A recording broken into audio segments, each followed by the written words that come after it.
Good morning student. आज हम कक्षा 9 हिंदी साहित्य में पाठ 6 बड़े घर की बेटी पाठ का चौथा पाठ का अध्ययन करेंगे।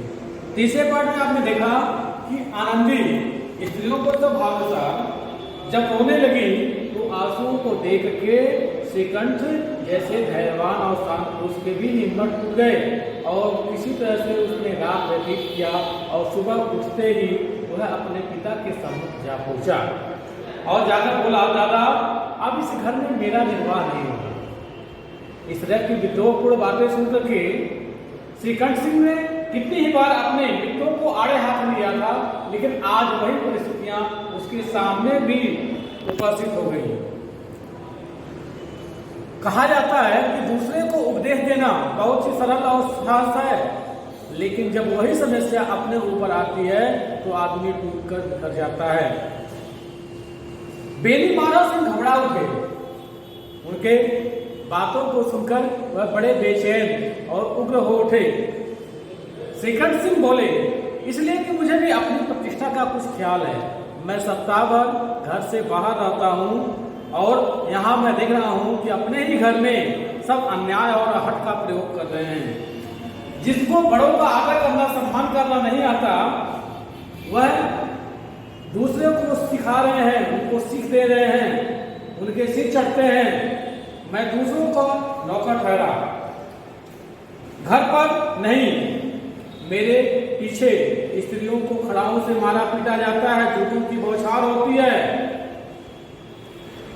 कड़ी बात तक हो तो चिंता नहीं, कोई एक दो कह ले, वहां तक मैं सह सकता हूं, किंतु यह कदाप नहीं सह सकता कि मेरे ऊपर लाल जूते घुसे पड़े। बेनी माधव सिंह को ऐसे जवाब की उम्मीद नहीं थी। श्रीकंठ सिंह सदा उनका आदर करते थे। उनके तेवर देख करके बूढ़ा हैरान रह गया, अवाक रह गया। केवल इतना ही बोला, बेटा तुम बुद्धिमान हो, पढ़े लिखे हो, तुम्हारे मुंह से ऐसी बातें शोभा नहीं देती हैं। तुम जानते हो स्त्रियां घर का नाश कर देती हैं, उनको बहुत सी चढ़ाना अच्छा नहीं होता है, इसलिए औरतों की बातें मानकर घर में विद्रोह और बवाल ना करो। श्रीकंठ ने उत्तर दिया, इतना मैं जानता हूं, आपके आशीर्वाद से मूर्ख नहीं हूं। आप सब जानते हैं मेरे ही समझाने बुझाने से गांव के बहुत सारे लोगों का घर उजड़ते हुए भी बस गया है।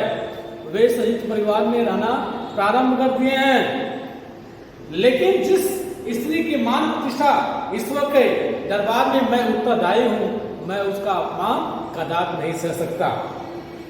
आप सच मानिए, मेरे लिए यही कुछ कम नहीं है कि मैंने लाल बिहारी को कोई दंड नहीं दिया। अब बेनी माधव सिंह भी गरमाए, ऐसी बात और न सुन सके, इसलिए लाल बिहारी तुम्हारा भाई है, उसको कभी भूल चूक हो उसके कान पकड़ो, लेकिन तुम उसे घर से कोई बाहर भेजने का जिक्र ना करो। श्रीकंठ ने उत्तर दिया, मैं लाल बिहारी को अपना भाई नहीं समझता। जो भाई होता है वह घर की महिलाओं के साथ ऐसा व्यवहार नहीं करता है, इसलिए मैं उसे अपना भाई नहीं मानता हूँ। स्त्रियों के पीछे वह छिपे जी नहीं, उसकी क्रूरता और अविवेकता के कारण। उसके पिता बेनी माधव सिंह ने कहा कि तुम स्त्री के पीछे अपने भाई को भाई नहीं मान रहे हो। तो श्रीकंठ ने कहा, जी नहीं, उसके लिए नहीं, मैं उसकी क्रूरता और अविवेकता के ऊपर मैं उसे अपना भाई नहीं मानता। दोनों कुछ देर चुप रहे। ठाकुर साहब लड़के का क्रोध शांत करना चाहते थे। उनकी इन ऊंची आवाजों को सुनकर गांव के ईर्ष्या करने वाले लोग उनके घरों तक आना शुरू कर दिए। वे आज देखना चाहते थे कि जिस घर के लोग उनको समझाया बुझाया करते थे, आज ही उन्हीं का घर टूटने को आ रहा है। स्त्रियां भी बड़े बेचैन होकर के कान लगा के सुन रही थी कि यह बहुत महिलाओं के पक्ष में बुरा भला कहा करते थे, आज इनके ऊपर खुद पड़ी है, देखते हैं इनका गुजारा कैसे होता है। क्योंकि बेनी माधव से पुराने लोग थे, इन भाव को ताड़ गए और उन्होंने कहा कि चाहे कुछ भी हो, लेकिन मैं अपने परिवार को टूटने नहीं दूंगा। मैं विद्रोहियों को, द्वेषियों को ताली बजाने का अवसर नहीं दूंगा। इसलिए उन्होंने कोमल शब्दों में कहा, बेटा मैं तुमसे बाहर नहीं हूं, तुम्हारा जी जो चाहे कर लो, लेकिन अब तो लड़के से अपराध हो गया, इसलिए अब माफ करने के अलावा तुम्हारे पास कोई दूसरा उपाय नहीं है। यह इलाहाबाद का ग्रेजुएट किया हुआ झलाया श्रीकंठ ने उसे कहा, डिबेटिंग क्लब में अपनी बात का अड़ने की आदत तो थी, इसलिए आज श्रीकंठ अपने घर में भी अपनी बातों की जिद पे अड़ गया। बेनी माधव सिंह ने कुछ कहा, बेटा बुद्धिमान लोग मूर्खों की तरह बात नहीं करते, वे बेसमझ लड़का है, उससे जो कुछ भी भूल हुई तुम उसे क्षमा कर दो। श्रीकंठ सिंह को फिर आवेश आ गया, उसने कहा कि नहीं, मैं उसको इस दुष्टता का परिणाम अवश्य दूंगा।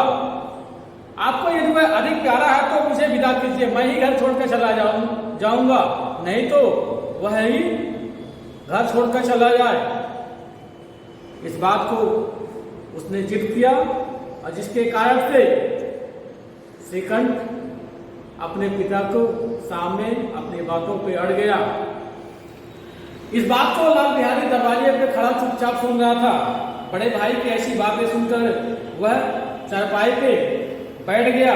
हुक्का पानी पी ले या पान खा ले, बाप का भी वह लिहाज नहीं करता था जितना वह अपने बड़े भाई श्रीकंठ का लिहाज करता था।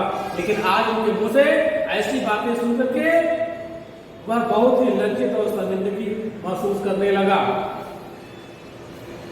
जब वह इलाहाबाद से आते थे तो उसके लिए कोई न कोई वस्तु अवश्य लाते थे। मुग्धा की जोड़ी उन्होंने ही दी थी, और पिछले साल जब उसने अपने ड्योढ़ी जवान को नागपंचमी के दिन कुश्ती में हराया था तो उसके बड़े भाई श्रीकंठ ने ही पुलकित होकर के अखाड़े में जाकर के ही उसके ऊपर 500 रुपए लुटा दिए थे। आज इस वीडियो में केवल इतना ही।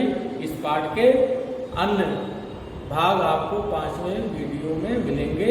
तब तक के लिए धन्यवाद।